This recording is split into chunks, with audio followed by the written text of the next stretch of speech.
ओ बहू, अब कब तक रोती रहेगी? रोने से कुछ नहीं होगा, रो मत, समझी? क्या करूं माँ, रोने के अलावा मेरी जिंदगी में कुछ नहीं है। पूरा जीवन बस रोते ही बीत गया। ऐसे मत बोल, तुम्हारा रोना देख मुझे अच्छा नहीं लगता। तुम तो मेरी बेटी जैसी हो। आपके बेटे के साथ रहकर मेरी जो हालत हो गई है, आप समझ सकती हैं माँ। इतनी तकलीफ झेल रही हूँ मैं आपके बेटे के घर पर। मुझे अब अच्छा नहीं लग रहा माँ। मैं आपके बेटे का घर छोड़कर चली जाना चाहती हूँ। ये क्या कह रही हो? कहाँ जाओगी तुम? ये तुम्हारा घर है, घर छोड़कर जाना ठीक नहीं। लेकिन माँ, अब मैं और सहन नहीं कर सकती। बहुत दुख हो रहा है, आप देख रही हैं ना सब कुछ। कुछ दिन और सहन करो, दुख ज्यादा दिन तक नहीं रहता। दुख के बाद सुख जरूर आता है। और कब सुख आएगा माँ? मेरी जिंदगी खत्म हो गई। ये अत्याचार मैं सहन नहीं कर सकती। आपको क्या बताऊं माँ? इतना टूट मत जाओ, मजबूत बनो। घर छोड़ना अच्छा कदम नहीं है। तुम अकेली लड़की कहाँ जाओगी? तो क्या ऐसे ही चलता रहेगा? क्या मैं कभी खुश नहीं रह पाऊंगी? ऐसा नहीं है, बेटे को घर आने दे, फिर उसके साथ बात करके मैं कोई रास्ता निकालूंगी।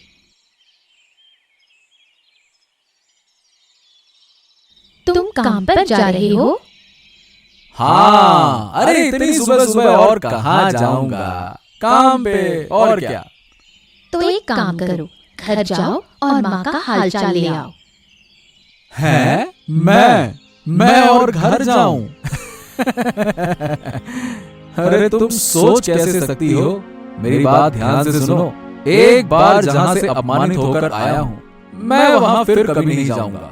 बस समझ गई? इस तरह जिद मत करो, माँ का हालचाल लेकर मुझे बताओ। अरे मैंने कहा ना कि मैं नहीं जाऊंगा, नहीं जाऊंगा, नहीं जाऊंगा। मैं माँ का हाल चाल लेने के लिए बिल्कुल नहीं जा सकता। हाँ, इस तरह गुस्से में बैठकर क्या फायदा? अपमानित हुए हो ये सच है। तुम घर छोड़कर आए हो, लेकिन माँ को ऐसे कैसे छोड़ दोगे? माँ का हाल चाल लेने के लिए कम से कम एक बार तो जाओ, और रमा का हाल भी जानना जरूरी है। ये सब ना तुम्हारी वजह से ही है कि मैं अपने गुस्से को काबू नहीं रख पा रहा हूँ। अरे हमेशा हमेशा तुम मुझे मेरे मन के खिलाफ काम करने के लिए मजबूर करती हो, हैं? हाँ, तुम वही करोगे जो मैं कहूँगी। माँ तो तुम्हारी है। क्या तुम्हें नहीं लगता कि माँ का हालचाल लेना जरूरी है? माँ से मिलना तुम्हारी जिम्मेदारी है। अरे हाँ, मेरा जिम्मा है। अगर माँ मेरे साथ रहती तो मैं भी अपनी जिम्मेदारियां निभाता ना, लेकिन माँ तो साथ रहती नहीं है। इसीलिए मैं माँ का हाल चाल लेने के लिए घर नहीं जा सकता। मतलब नहीं जा सकता। माँ और रमा का हालचाल जानने के लिए तुम्हें घर पर जाना ही होगा। अब चाहे आज जाओ या बाद में, यही मेरा आखिरी फैसला है। ठीक है। तुम इतनी बार कह रही हो तो काम से वापस आने के बाद खबर ले आऊंगा। ठीक है?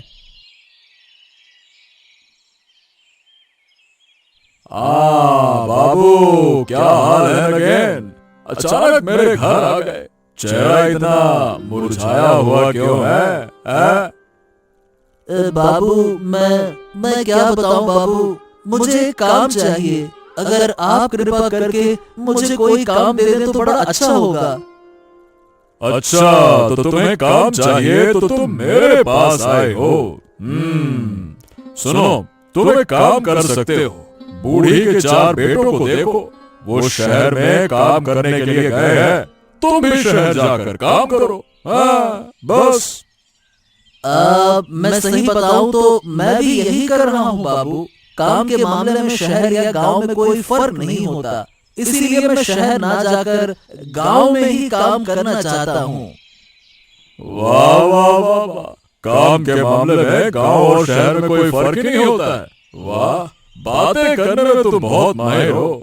लगता है ये बुद्धि अगर सही जगह लगाओ तो तुम जिंदगी में आगे बढ़ सकते हो, लेकिन तुम इसे बेकार घूम घूम कर बर्बाद कर रहे हो गांव में। मैं घूम नहीं रहा बाबू, इसीलिए तो मैं सीधा आपके पास काम मांगने के लिए आया हूँ।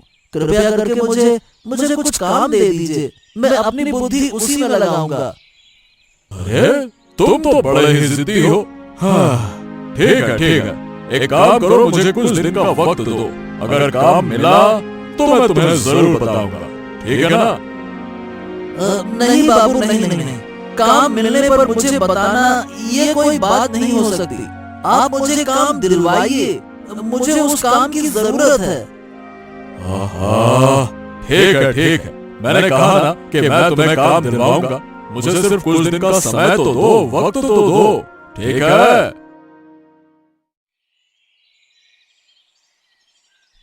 सारा दिन कोई काम धाम नहीं, बस बैठे बैठे सिर्फ खाना और खाना। सिर्फ खाना ही नहीं, शैतानी और चालाकी भी कुछ कम नहीं। कुछ समझ नहीं आता, बूढ़ी हो गई है, कितनी हवा में उड़ने लगी है। इसका कुछ ना कुछ तो हल करना ही होगा, इस बूढ़ी को तो सुधारना ही होगा। क्या हुआ बहू, इतना चिल्ला क्यों रही हो? मैंने क्या किया? क्या किया? अभी तक समझ नहीं आया, हमें फिर से बताना पड़ेगा। सच में मैं समझ नहीं पा रही हूँ क्या हुआ। तुम लोग मुझे बताओ तो सही। ओ मेरी नाटकबाज, अब इसे कुछ भी समझ नहीं आ रहा। कल रात रमा जी के साथ क्या सलाह मशवरा किया था, फिर भी कह रही है कि कुछ नहीं जानती, कुछ नहीं समझ पा रही। रमा जी के साथ क्या सलाह मशवरा किया है बहू? मैंने तो बस रमा से थोड़ी सी बात की थी। चुप रहिए आप, और कितना झूठ बोलेगी? बूढ़ी हो गई है और झूठ बोलने से भी शर्म नहीं आती। मैं और ललिता दोनों ने सुना है कि आप रमा जी के साथ सलाह मशवरा कर रही थी। मुझसे गलती हो गई बहू, मुझे सच में समझ नहीं आया कि तुम दोनों को बुरा लगेगा। अगर पता होता तो शायद नहीं बोलती। चुप रहिए आप। नीलिमा, तुम एक काम करो, इस बूढ़ी का खाना आज से बंद कर दो, फिर देखो कैसे सुधरती है। ओ रमा, तू मेरे घर आ, जल्दी आ। तुझे देखकर मेरा दिल खुश हो गया। मैंने तुझे देखने के लिए तेरे भाई को भेजा था। कैसी है तू? अच्छी नहीं हूँ दीदी, पहले जैसी थी तब ठीक थी जब तुम लोग मेरे साथ थे। अब तुम चले गए तो मुझे बहुत तकलीफ हो रही है। पूरा दिन जो जहर भुगत रही हूँ वो इन दोनों बहुओं के कारण। समझ रही हूँ तुझे बहुत तकलीफ हो रही है ना। तू एक काम कर, तू मेरे घर आ जा। वहाँ इन बहुओं को झेलने की तुझे जरूरत नहीं पड़ेगी। अगर मैं तेरे घर आ गई तो सासू माँ का क्या होगा? वो तो अकेली घर पर बैठी रहेगी। ये दोनों बहुएं उन्हें भी बहुत तकलीफ देती हैं। अगर मैं कर सकती तो तुझे और सासू माँ को अपने घर लाकर रखती। काश सासू माँ इतनी बड़ी गलती नहीं करती, बाकी बहुओं के बहकावे में आकर तुम्हें गलत समझ लिया और घर से निकाल दिया। अगर ये गलती ना होती तो आज हमें इस स्थिति में नहीं आना पड़ता। तुम लोगों के चले जाने के बाद सासू माँ को ये दोनों बहुएं खाना भी नहीं देती। क्या बोल रही है तू? इतनी बुरी हालत हो गई? हाँ, यही तो है। इसी वजह से कह रही हूँ कि क्यों तुम्हें निकाल दिया। बस पुरानी बातें मत बोलो। अब हमें अतीत की बातें नहीं करनी चाहिए। जो हुआ सो हुआ, सब लोग खुश रहें, यही मैं चाहती हूँ। सुन गोपाल, तुझसे बात करनी है। जो मैं कहने जा रही हूँ ध्यान से सुन। देख, तू खेती बाड़ी करता है, घर में ज्यादा पैसा दे नहीं पाता, इसलिए मैं सोचती हूँ कि इस घर में तेरा होना जरूरी नहीं।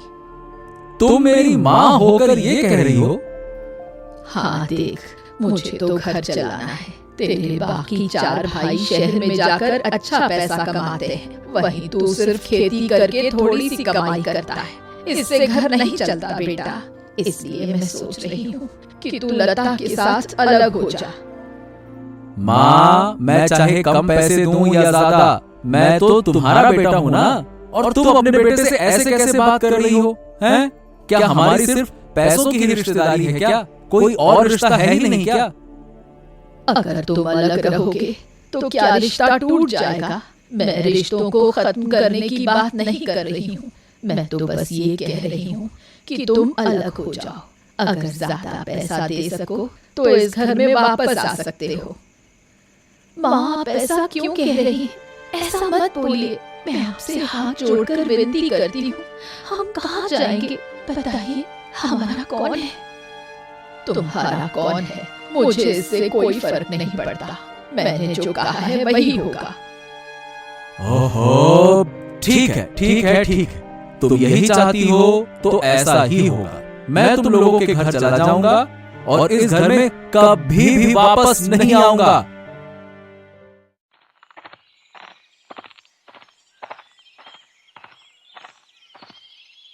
क्या रे नगेन, कहाँ जा रहा है? अरे और कहाँ जाऊं, बस यहाँ वहाँ घूम रहा हूँ। कोई काम धाम नहीं है तो काम धाम की तलाश कर रहा हूँ। ओ, तो क्या तुम अब कोई काम नहीं कर रहे? अरे नहीं गोपाल दादा, काम कहाँ मिलेगा, कोई काम मिल ही नहीं रहा, इसीलिए गांव गांव घूम रहा हूँ। हालात बहुत खराब हैं तुम्हारी तरह। अरे लेकिन ऐसे घूमते रहोगे तो क्या होगा? कोई ना कोई काम तो करना ही पड़ेगा ना। अब दादा कोशिश तो कर ही रहा हूँ, लेकिन कोई काम देने को तैयार नहीं है। क्या करूँ, जीने का मन नहीं करता, समझे? ओ नगेन, सुनो मेरी बात ध्यान से सुनो। ऐसे ऐसे उदास मत हो और हारो मत। तुम एक काम कर सकते हो, तुम जाओ अविनाश बाबू के पास, शायद वो तुम्हें कोई काम दे दें। अरे दादा, मैं गया था अविनाश बाबू के पास। वो हालांकि बोले हैं काम दिलवा देंगे, लेकिन अब तक कुछ हुआ नहीं। बोलते हैं कुछ दिन का समय दो, बता दूंगा। हाँ, अब क्या करूं मैं? अरे तो काम नहीं दिलवाया तो क्या हो गया, लेकिन तुम्हें तो काम चाहिए ना। तो बार बार अविनाश बाबू के पास जाना पड़ेगा। ऐसे नहीं होता कि एक बार गए और हो गया। हाँ, अब ठीक है, तो तुम कह रहे हो तो मतलब मुझे फिर से अविनाश बाबू के पास जाना चाहिए क्या? और फिर से काम की तलाश के लिए उनको बोलना चाहिए? अरे चाहिए का क्या मतलब होता है? बिल्कुल जाओ। देखो, जरूरत तुम्हारी है, अविनाश बाबू की नहीं है, इसलिए तुम्हें ही मेहनत करनी पड़ेगी।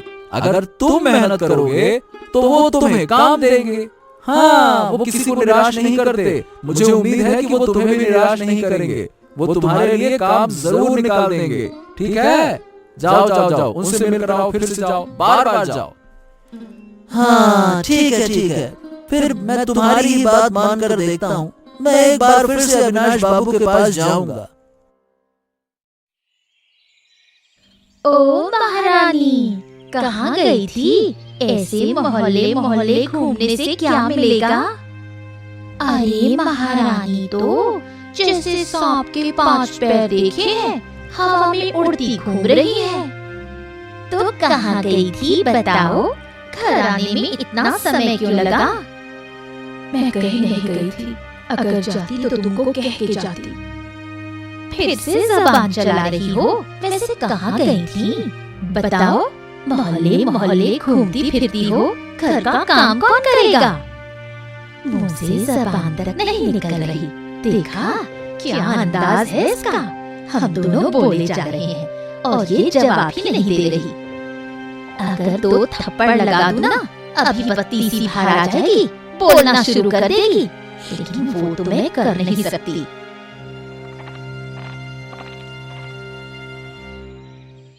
तुम दोनों क्या बकवास कर रही हो? वो थोड़ा बाहर गई थी, तो क्या तुम दोनों उससे ऐसे पेश आओगी? मैं तुमसे हाथ जोड़कर विनती करती हूँ, इसे छोड़ दो। आप चुप रहे। आप क्यों बीच में आ रही हैं? आप यहाँ से चली जाइए। जो हमें कहना है हम रमा से ही कहेंगे। ठीक है तो कहो, लेकिन इस लड़की को कुछ जो कहना है मुझे कहो, लेकिन इस लड़की को कुछ मत कहो। मैं तुम्हारे घर के काम कर रही हूँ। रमा और मैं मिलकर सारे काम जल्दी निपटा देंगे। आप अपनी बहू को संभालिए, नहीं तो अच्छा नहीं होगा।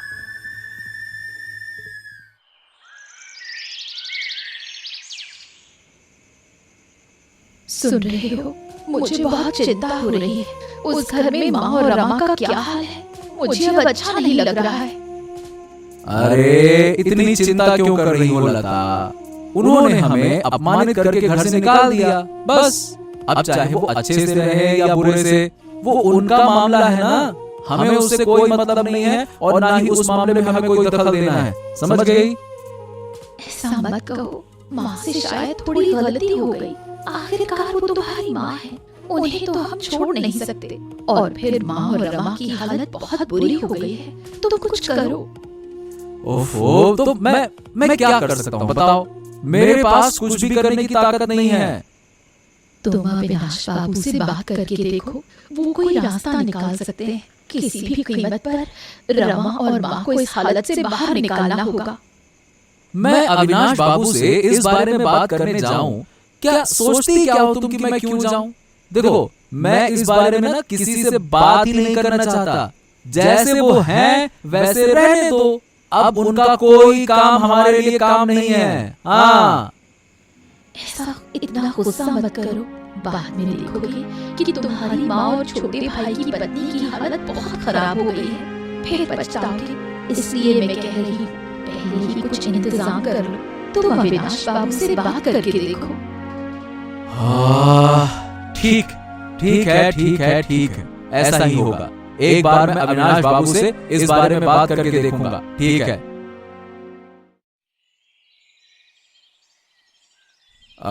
बाबू, मुझे आपसे कुछ जरूरी बात करनी थी। हाँ, बोलो, क्या बात करनी है, बोलो।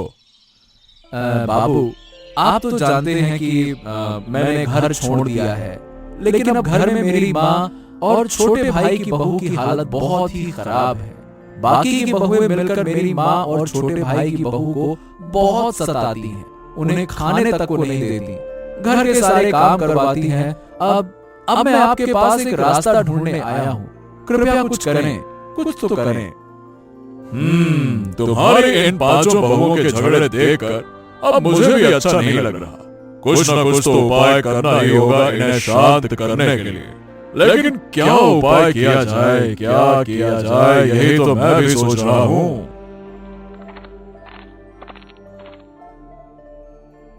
बाबू, आपने काम दिलवाने को कहा था, लेकिन मुझे काम नहीं दिया, ना ही मुझसे संपर्क किया, इसीलिए मैं फिर से आया हूँ। ओ नगेन, तुम आ गए। ठीक है, आओ। देखो, मैं तुम्हारे लिए काम लेकर बैठा हूँ। देखो, मैं तुम्हें काम तो दूंगा ही, लेकिन पहले मुझे एक काम तुमसे कराना होगा। चिंता मत करो, इसके बदले में तुम्हें पैसे मिलेंगे। बोलो, करोगे? पैसे मिलेंगे तो मैं कोई भी काम खुशी खुशी करूंगा बाबू। आप तो बस बताइए, मुझे काम बताइए। देखिए, मैं आपका काम कैसे बना देता हूँ। मैं मन लगा के काम करूंगा। अब हाँ, ठीक है। तो गोपाल, तुम्हारे घर की इन 5 बहुओं को शांत करने के लिए मैंने एक योजना बनाई है। देखो, इसमें मेरी नगेन मदद करेगा, तुम्हें भी मदद करनी पड़ेगी। हाँ, उम्मीद है कि इसके बाद फिर सब कुछ ठीक हो जाएगा।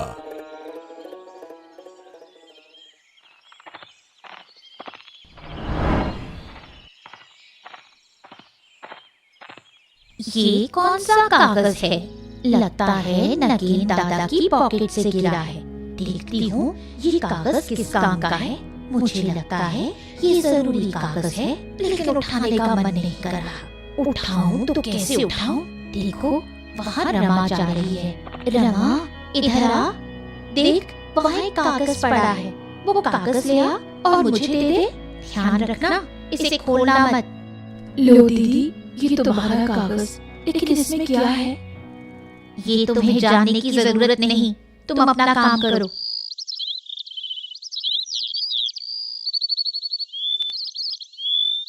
लगता है ये नक्शा है, लेकिन ये नक्शा किसका है? क्या ये किसी खजाने का होगा? हाँ, ये तो खजाने का नक्शा है। अब मैं अमीर हो जाऊंगी, बस इस खजाने को ढूंढ निकालना है, फिर तो मुझे कोई नहीं पकड़ सकेगा। एक बार अगर ये खजाना मिल गया तो मैं अमीर हो जाऊंगी, फिर मैं किसी की परवाह नहीं करूंगी। लेकिन ये खजाना कहाँ मिलेगा? मुझे तो कुछ समझ नहीं आ रहा। क्या करूं? इसे ढूंढना तो होगा। एक काम करती हूँ, दीदी को भी बताती हूँ। इस खजाने को तो मुझे पाना ही होगा। अब आलसी नहीं बन सकती।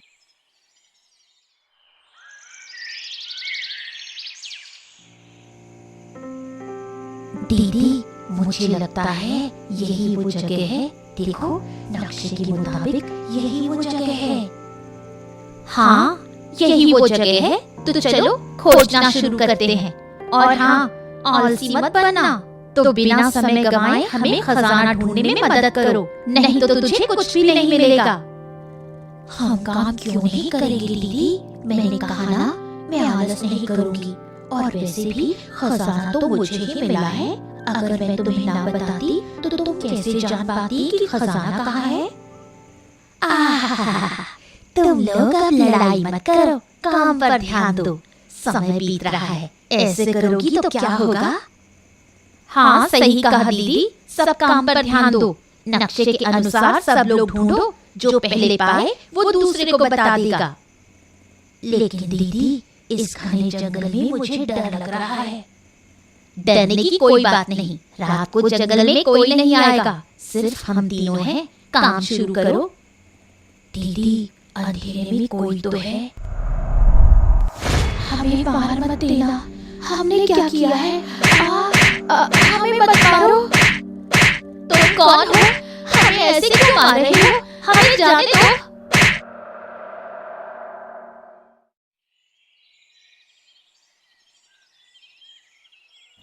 हम कहाँ हैं? क्या हम जिंदा हैं या मर चुके हैं?